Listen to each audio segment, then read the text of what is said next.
please. The leader is responding to that. If there's any, you can relate to the leader to address that. Yes, leader.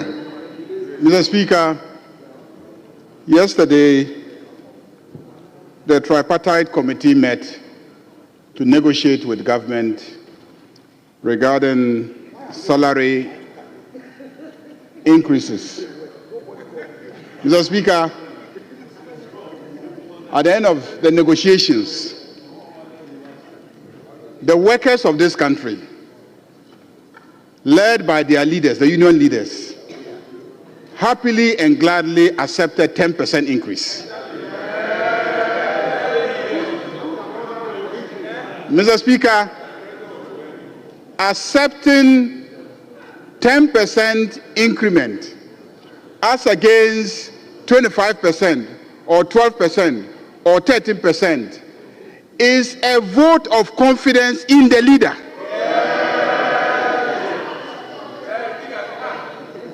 Because they are confident that President John Dramani Mahama, when he collects the public money, taxes, he will not be flying aircraft and bathing in the air. That he will not be engaging in profligate spending. He will not be engaging in wasteful spending. And because they are confident Leader, that President John Dramani Mahama is going to make good use of the public money. Leader, you're also going there. I hope you wouldn't toe the line. Mr. Speaker, he says that once you are standing here, you cannot be heckled. More or less, and yes. And so you can stand here and take advantage and say whatever you want. So let me also say whatever I want. Let me also say whatever I want. And so I am saying that the workers of this country accepted 10% as a vote of confidence in the NDC government. And Mr. Speaker, something wonderful happened. Something wonderful happened. For a very long time, presidents have not been interested in the negotiations. But yesterday, His Excellency, President John Dramani Mahama, went there himself in solidarity with the workers of this country, because he identifies himself with the workers of this country.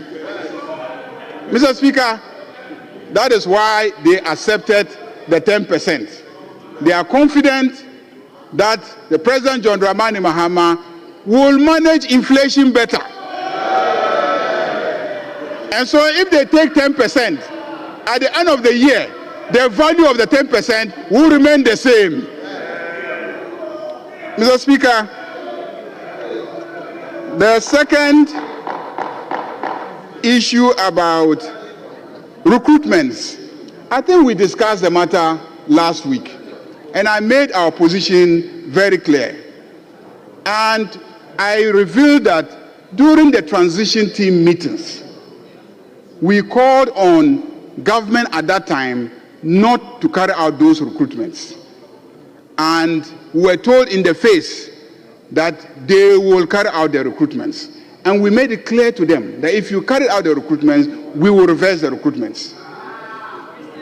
We said it. It was made known. It was public. And the reason is simple. You had created a difficult financial situation.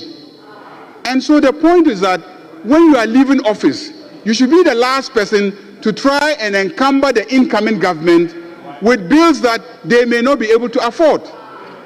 And so we cautioned and you refused. And went ahead and did the recruitments. That is why this government is reversing those recruitments. Because we told you, we warned you, we cautioned you, we tried to stop you, and you refused, and you insisted, and you recruited, and we have no regrets reversing those recruitments.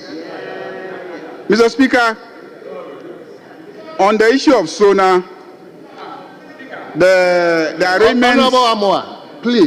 arrangements have been made, and we we are sure that His Excellency the President will come here and deliver his address without any hindrance.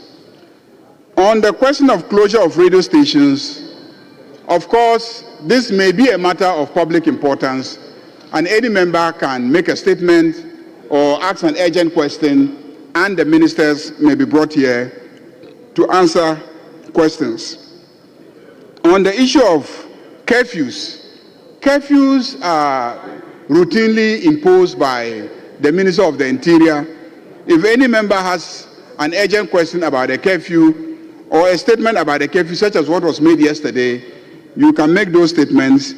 And I'm told, I was in the chamber yesterday, but I'm told that the Speaker indicated that the Ministers of Interior and Defense should be arranged to come and then brief the House on these curfews. And I believe that that will be done subject to the availability of the ministers. On the issue of the arrangement for the Minister for Energy and Green Transitions to come to this House, I'm told he came, but because he had to leave for cabinet, he couldn't address this House on the matters that we had referred to him. And so we'll reschedule the minister to come back. The Minority Chief Whip raised the issue of a meeting of the Committee of the Whole to further discuss matters relating to welfare of members of Parliament, so we can schedule one during the course of the week. On the issue of Ablekuma North, that has been severally raised. I just want to draw the attention of members to a number of constitutional provisions. First is Article 43 of the Constitution. And please pay attention. I need your attention. Article 43 says, there shall be an electoral commission. It is electoral commissions that organize elections. If you have a problem, go and see the electoral commission.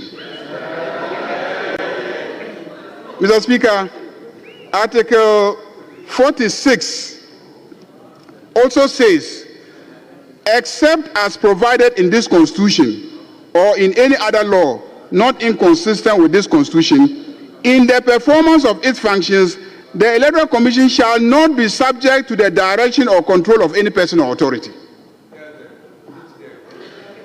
Except as provided by law, in the performance of its duties, no authority shall control or direct the Electoral Commission. So I only offer to go and ascertain facts and come and report facts to you. But I cannot direct the Electoral Commission to declare a result. It is not the business of this House to direct the Electoral Commission to declare results of any constituency. Because under Article 46 of the Constitution, nobody should control or direct the affairs of the Electoral Commission, except by law. So if you go to court, you can get court orders, and then the Electoral Commission may conduct itself according to those court orders, but it's not for this House to be directing the Electoral Commission. So all the efforts that you are putting into intimidating the Electoral Commission, please cease and desist. Cease and desist. Don't attempt to intimidate the Electoral Commission from this chamber. Please. Now, let's go to the question of attending cabinet. And let me educate those who don't understand the business of how cabinet is managed. You have cabinet ministers, and then you have ministers who are not cabinet members, but who attend cabinet. And any other person may attend cabinet with the leave of the president. And when you take the minutes of cabinet, you will see that you have list of cabinet ministers, they are 19, and then all other ministers are not observers, in attendance. In attendance. Because the business of cabinet is just to advise the president. Cabinet doesn't take decisions. All these claim that cabinet has taken a decision. No, cabinet does not take decisions. Cabinet advises the president, and all decisions are decisions of the president. And so he can allow anybody into the meeting to assist him take any decision that he has to take. So that is the arrangement that we have. And I want to assure you that your own leader, I attend cabinet meetings. Nature's call. As for nature's call, I think the washroom is still where it is. So in spite of the security arrangements that will be made on that day, the washroom will not be relocated. It will remain where it is. And so you can always use the facility. Mr. Speaker, I think I have addressed all the concerns raised, and I therefore urge colleagues to adopt the program for next week for this House. Thank you very much, Mr. Speaker. Thank you very much. Honorable members, the business statement for the ensuing 7th week, which will